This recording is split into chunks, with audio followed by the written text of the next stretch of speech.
Okay, so welcome back. Well, we still have our guests with us, Barrister Ekine and Lawale Kundayo, with us in the studio. Now, the government of Nigeria talked about, there was this talk about purchasing presidential jets for the president. Of course, there was a time the president was to travel, but then the presidential jet was faulty.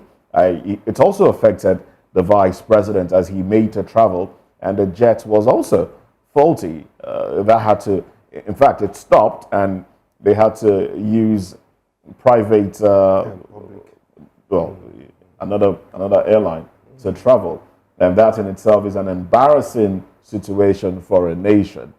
But purchasing of private jets, we've had the presidential candidate of the Labour Party in the 2023 elections, Peter Obi, come out to lend his voice to this, saying that it is insensitive of the federal government to want to purchase presidential jets at this time.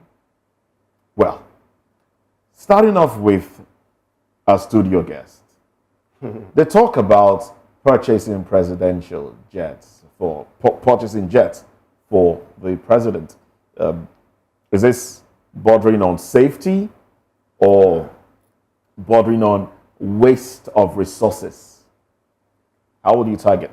In some climes, the president would have a special flyer, a special jet that will take him from place to place. Okay. Is it wastage at this time? I'll start with the launching of a Nigerian airline. You remember that time? Yes, I do. Yes, in which billions were spent to hire a plane, paint it a Nigerian and then after the inauguration and everything, they returned the plane back. Very embarrassing. Now, the second embarrassment is this. You want to tell me that they don't have technicians? You get me?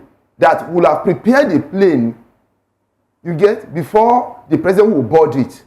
It's not that when the president board it or the vice board it that you now start having a technical glitch. You get? Maybe some people who supposed to have been paid or technicians who supposed to have, they are not existing again. That's because you can't tell me that as the overall head, you don't have a technical team that will look after the plane before you board it. But Mr. Lawal, the House of Representatives, the Committee on National Security and Intelligence, did the scrutiny to say that the presidential fleet have been there for 12 years and it needs to be changed. So, is it because of that technical, the technical glitch at that moment they are now speaking? The lifespan of airbirds actually have been managed properly. We like this fire brigade approach. But Mr. Lawal, we all know that. Or aviation, whatever you call it. We know that the lifespan of airplanes are being watched. They are not like vehicles. We're talking about international standard, meeting the international standard according to Ayata's law. And not just that, also we're looking at safety before any other thing. That is one thing aviation sector takes before any other sector. Safety above all. I'm not even, my headache, I'm just analyzing this to let you see that Nigerian system is always this fire brigade approach. You get fire, we don't look at safety. When fire is burning, we'll begin to talk about what we want to do. You get it? You see, buying presidential plane is not even the headache. Purchasing new one, even like you can purchase a Air Force One. If the economy is doing very well, if the people are really enjoying the dividend of democracy, if life is easy for Nigerians, we will look at if you want to buy Air Force. You are not going to take it home, of course. You get, but Nigerians are seriously suffering. The policies of government are not working. The government keep borrowing every now and then. Are you going to borrow another money to buy plane? That is the problem that we are facing. It's the problem of the economy is not working. All right, interesting. Barrister, I'm going to come to you almost about now. Some few days ago, the Vice President of Malawi passed on as a result of presidential, I want to use the word faulty jets. Bad weather. Now, we're talking about the first man, well, as they would naturally call it, the first man or the first family of this country. Is this, at this point, the recommendation by the House of Representatives, does this in any way border on security, national security and intelligence, or does this dynamically impact our economy? Should we consider this as something at all to look at all? It will be a concern to Nigerians, and I subscribe to part of Kundeyo's argument. Nobody perhaps would have been concerned or this seriously concerned about the issue of getting an additional aircraft to the presidential fleet. But when you consider the ways and manners that we take decisions or consider decisions in this country, and then the primary responsibility of government and the insensitivity of our leaders and then the sufferings of people, then it becomes a talking point. I'm not sure that in a prosperous economy or a society where the welfare of citizens is largely protected, that we even have this deep discourse when the nation is probably planning to fortify the security of the president. But again, the questions will be asked. And one other thing, one problem we have in this country is non-disclosure of certain fundamental information that have to get to the people. Why are we going for a new aircraft in our presidential fleet? What is the issue with the ones we have? What's the state of those ones we have? How many do we have?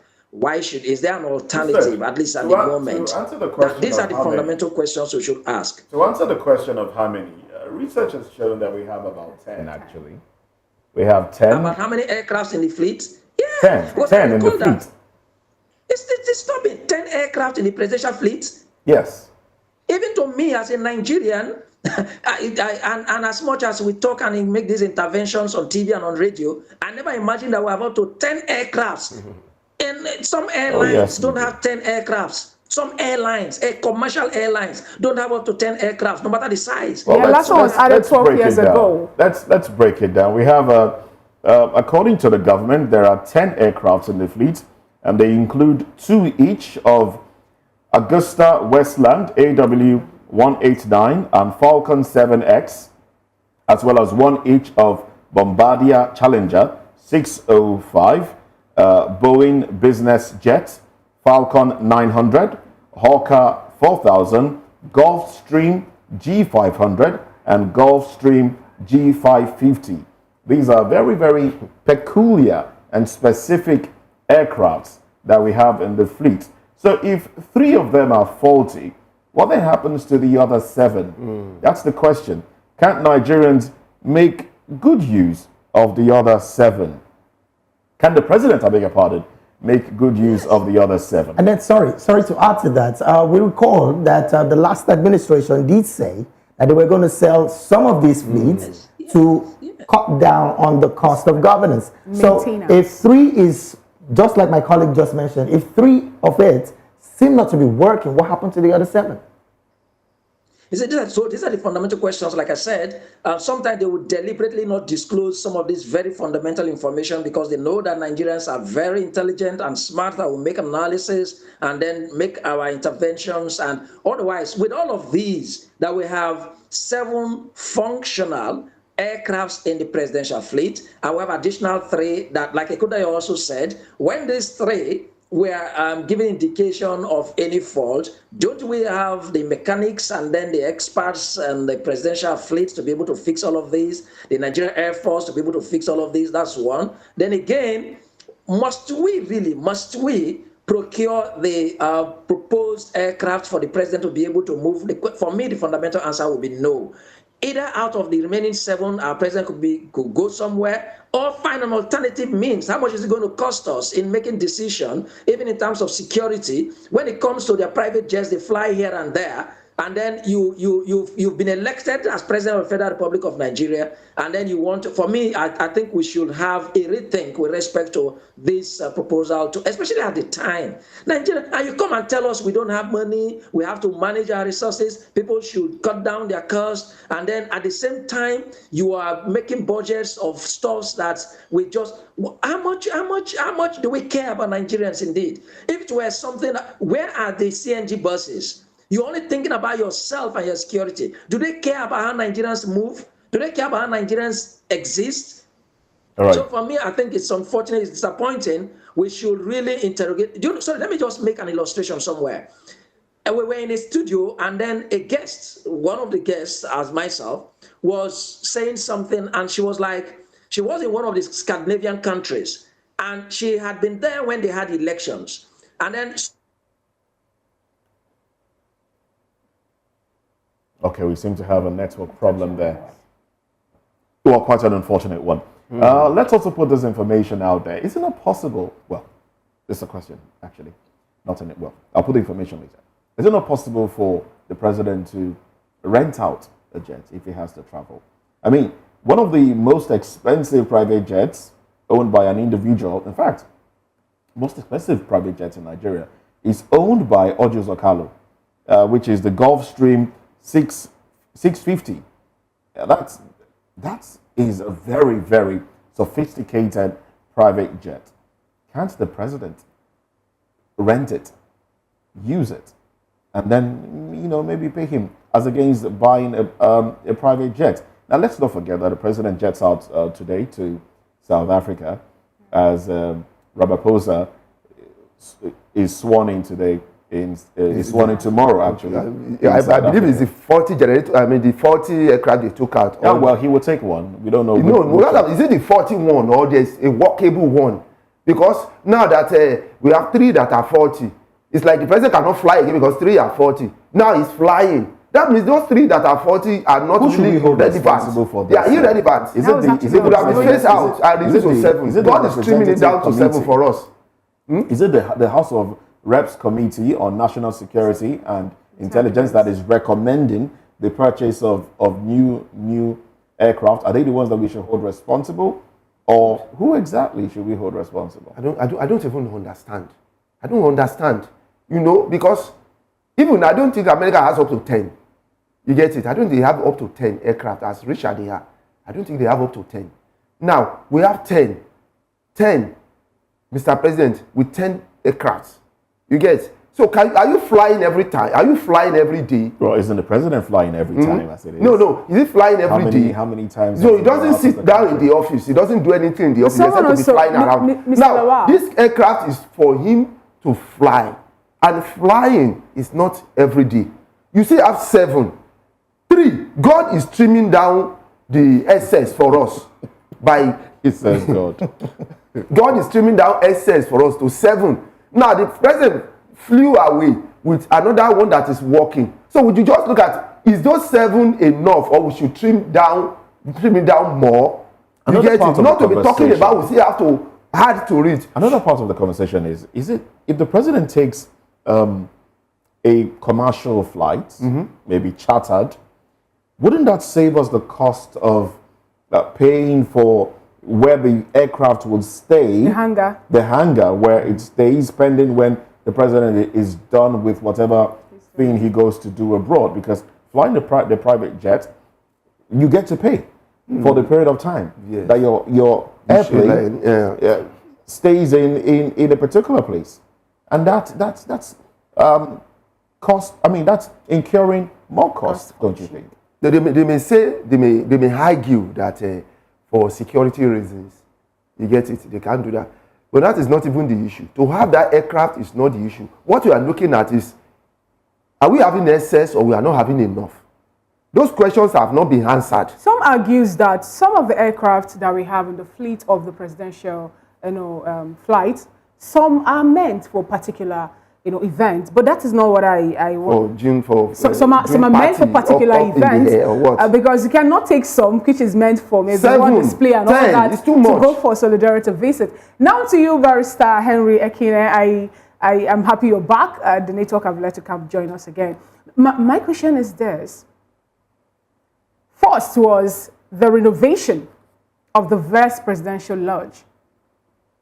We have buying of expensive cars for National Assembly. And then we have a proposed amount of money for building a house for the Vice President. $2 million. 2 point something million. There's an addition. Yes. Dollars. Yes. A little over $2 million. Exactly. And then we are now talking about buying new presidential fleet. Let's not forget the yacht. The yacht. Yeah. The purchase of the yacht. And the one for the judges. Don't forget that too. And Nigerians are yet to get the quarterly report on how a budget is being spent. No one is being held responsible on that. Budget performance Barrister, report. that is it. Barrister Ekine, how or where do you think we are going to if we continue? And we'd like on you to this? wrap this with your concluding thoughts in as short as possible a time. Yes, Barrister. I think it only demonstrates how reckless our leaders could be and how insensitive to the plights of the people they lead, and also demonstrates the absence of leadership, really. All we do have is opportunists, people who see the state as an enterprise and then as capitalists themselves, but just to come and expropriate the state as much as they can and exit office. And there's a conspiracy of all of these persons. You could imagine that even after Bola Ahmed Tinubu, another person that is going to probably emerge as president of the Federal Republic of Nigeria will be amongst one of those who today are the elites that have conspired to do what they're doing. But apparently, you didn't even add the reported renovation of Dodan's Barracks or so, the other one, the presidential stuff in Lagos. Yeah. And all of, well, yeah, so when you imagine all of these and then the ones you have mentioned, and you juxtapose that with the challenges of Nigerians and then the economy, then you would imagine that these people are isolated from us and then they really do not care to comply with the provision of the Constitution, particularly Section 14 of the Constitution and 16. 14 to the extent that the primary responsibility of government is to continually, I add that, is not once, continually enhance the welfare of citizens and then to ensure the protection of lives and property. Then Section 16 is the economic objective under Constitution, Chapter 2. And then how have they managed the economy to be able to make it prosperous and then enable Nigerians to engage in businesses that will prosper them, and also to harness the resources that are available, and for Nigerians to have access to the resources, for us to have shelter, adequate living, national adequate living wage, and then employment. What about the educational objective, where our children are supposed to have opportunities to free and compulsory education at the primary, the secondary, and tertiary levels? These are provisions in our Constitution, but they deliberately will look the other way. And so, conclusively for me, it's unfortunate, especially at this time, that all the promises they would make with respect to the people, they will never keep any. But you'll be surprised that even as we are talking, the next you will report, when I probably will join you again, will be that the aircraft has been purchased.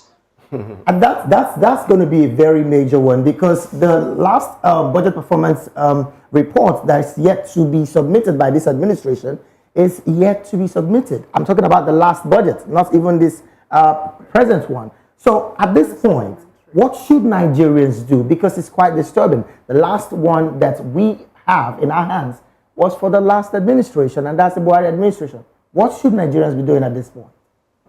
Well, we will not relent. We wouldn't stop demanding for accountability and transparency and answerability to leadership and governance. But unfortunately, I do not think that we are asking so much. I'm not sure that we are resilient enough. I'm not sure we are determined enough to actually get all of these supposed leaders, but they really are not, to live up to their expectation. All right, we must say very big thank you. We'll continue to ask, we'll continue to demand, but more importantly, I think we should learn these lessons, the hardship that we go through. How do we respond during elections? If at all there's even election, by the way, because they have their ways skewed already on how to manipulate the process. But if we continue, we have 89 million registered Nigerians to vote. But we had less than 15 million that turned out in the last elections, or probably about 13.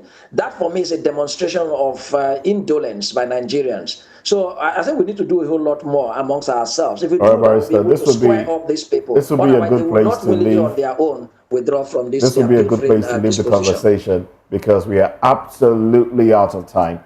But we must say a very big thank you to you, Barrister Ekine. Thank you for staying with us on the program. Thank you very much. It's always my pleasure. Lawal Akwelayo, let's get your concluding thoughts in 30 seconds. Mine is that the National Assembly should do more than being just a rubber stamped National Assembly. It should do more than that. They should, because they represent the people. You get it? Is the president? Are we going to borrow money again to buy fleet when the president is saying that there is no money to pay workers?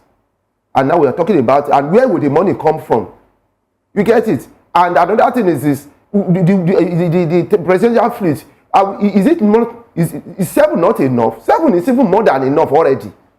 So why do you want to buy more? God has trimmed it down for us, so we should just remain with that 7 and wait for God to trim it down further for us when His time has come. That's my own. Thank you very much. Thank you very much, Lawale Kudaya, who is an educationist, a farmer, and a public affairs commentator. We appreciate you for your time.